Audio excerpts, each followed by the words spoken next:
2 মিনিটের বৃষ্টিতেই এইভাবে বাজারের চলাচলে অযোগ্য হয়ে যায়। 2 মিনিট বৃষ্টি পড়ার কারণে লোকজন হাঁটার তেমন কোনো ব্যবস্থা থাকে না।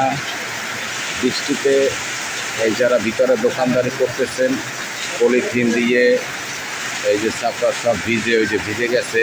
দোকানের মালামাল ভিজে গেছে। এই যে কাস্টমার তারা মাল ঢাকার জন্য ব্যস্ত হয়ে গেছে। এটা যেন দেখার কেউ নেই।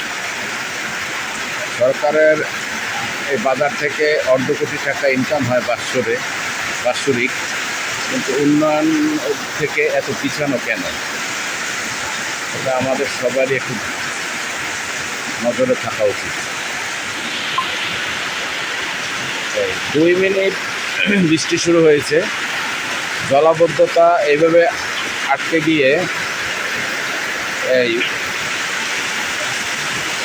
জনসাধারণের চলাচলের ভোগান্তি কীরকমের।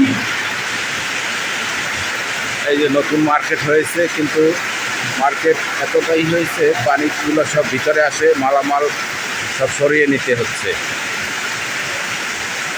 ড্রেনেজ ব্যবস্থা না থাকার কারণে এই জলাবদ্ধতা এত পরিমাণে আপনার পানি আটকে যায় যে 2 মিনিট বৃষ্টিতেই পুরো পানি আটকে গিয়েছে।